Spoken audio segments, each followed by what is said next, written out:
Hello future doctors, welcome back to our channel the MBBS hustlers.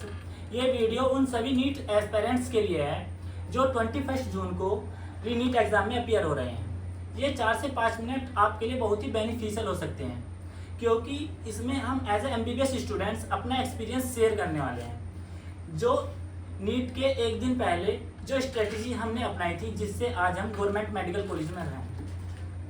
तो आइए हम अपने कुछ एमबीबीएस कलीग्स से आपका रब्ता कराते हैं और उनका एक्सपीरियंस शेयर कराते हैं। तो रैयान भाई, नीट के एक दिन पहले आपकी क्या स्ट्रेटजी थी, थोड़ा नीट एस्पिरेंट्स को बताना चाहेंगे आप?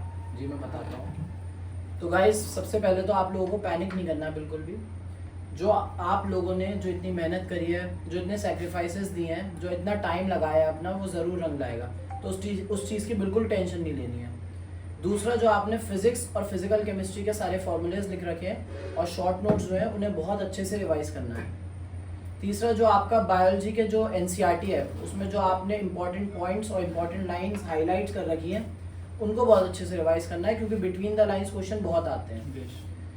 और एक पॉइंट और है, जो भी आपने अपने डॉक्यूमेंट्स हैं उनको एग्ज़ाम से एक रात पहले ही सारा उनको इकट्ठे करके रखना है, और जो भी उसके पीछे आपके एडमिट कार्ड के पीछे गाइडलाइंस लिखी हुई है उन्हें बहुत अच्छे से पढ़ना है। बाकी all the best for your exam, और आप लोग ज़रूर पढ़ के आएंगे।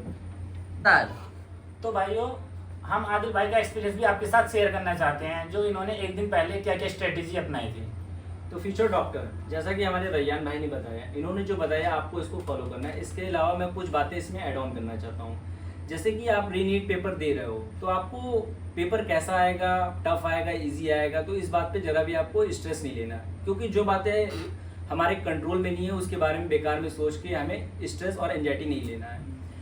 तो आपको अपने नीट प्रिपरेशन पे फुल कॉन्फिडेंस रखना है। फिर मैं इसमें सेकेंड पॉइंट ये बताना चाहूँगा, जैसे कि आप एग्ज़ाम में निकलने के घर से एग्ज़ाम सेंटर के लिए निकलने टाइमली निकलना होगा। आपको इसके लिए एक प्रॉपर शेड्यूल पहले से मन में बना के चलना होगा। और जो आप पेपर दोगे, आपका टाइम मैनेजमेंट जो रहेगा, वो आपने इतने पेपर दे रखे हैं, जैसे टेस्ट सीरीज दे रखे हैं, क्वेश्चन पीवाईक्यू क्वेश्चन सॉल्व कर रखे हैं, तो आपका टाइम मैनेजमेंट में कोई दिक्कत नहीं होगी। और थर्ड पॉइंट मैं ये ऐड करना चाहता हूँ, जो आप टॉपिक जल्दी भूल जाते हैं उसको बार बार आप रिवाइज करें बस। आपको जैसे पता होगा, नीट का 2025 का one of the toughest paper माना जाता है। तो हम आपको 2025 के आतिफ अरशद से उनका एक्सपीरियंस शेयर करना चाहते हैं कि उन्होंने अपने पेपर को कैसे टैकल किया। तो आतिफ अरशद, आप बताओगे तुम्हारा क्या क्या एक्सपीरियंस रहा? ट्रेनिंग बॉस, जैसे कि मैं गया पेपर सेंटर पे देने। उससे पहले जैसे 2024 का पेपर था, उसमें 650 कट ऑफ गया था। जब मैं गया देने तो मेरा यही माइंडसेट था कि पेपर वैसे ही आएगा, लेकिन जब मैंने पेपर देखा तो वो थोड़ा सा अनएक्सपेक्टेड था। लोग अपना अपना एक्सपीरियंस अपना अपना अलग अलग तरीके से करते हैं पेपर टैकल। कोई बायो करता है, केमिस्ट्री करता है, फिजिक्स, पहले जिसको जो करना है वो करे। मेरा जैसा एक्सपीरियंस था, मैं बायो करता हूँ मैंने पहले बायो करा, फिर केमिस्ट्री करा, फिर फिजिक्स पे। फिजिक्स देखने में आसान लग रहा था, लेकिन उतना आसान था नहीं। पहला ही क्वेश्चन मेरा सरफेस टेंशन का पड़ गया, और सरफेस टेंशन बहुत ही टफ था। अगर जो दिया होगा उसे पता होगा, सरफेस टेंशन का क्वेश्चन बहुत टफ था, जो कि टीचर से भी सॉल्व नहीं हो रहा था। तो उसमें मैंने क्या करा कि जंपिंग वाला ट्रिक अपनाया। पहला क्वेश्चन नहीं आया, दूसरा क्वेश्चन नहीं आया, तीसरे आया, फिर चौथा आया, फिर पांचवा नहीं आया, फिर छठवा आया। तो ऐसे ऐसे करके आपको थोड़ा पूरे पेपर को देखना है।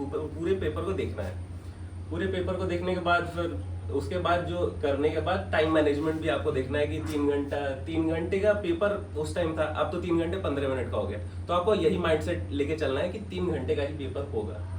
15 मिनट आपको ये नहीं सोचना है कि 15 मिनट है उसमें भी मैं सॉल्व ही करूंगा। वो 15 मिनट आप OMR के लिए बचा के रखो, जिसके लिए भी पॉइंट और ऐड करना चाहूंगा, जो सिली मिस्टेक। आपको पेपर अगर आसान भी लग भी रहा है तो एक बार मतलब ध्यान से देखिए उसको, आपका मतलब सही आ रहा है नहीं आ रहा है। यूनिट्स में मेन फोकस रखना है कि यूनिट अगर कहीं सेंटीमीटर कहीं मिलीमीटर स्क्वायर हो जाता है तो इसका भी ध्यान देना है आपको बस। और आपको थ्रोली पूरे पेपर को एक बार देखना है और पूरे करते जाना है। All the best your future doctors. Thank you Adif, आप Thank you, boss. हाँ, तो लीजिए, आपके लिए हम चॉकलेट रखिए। Thank you very much boss. All the best for your exam.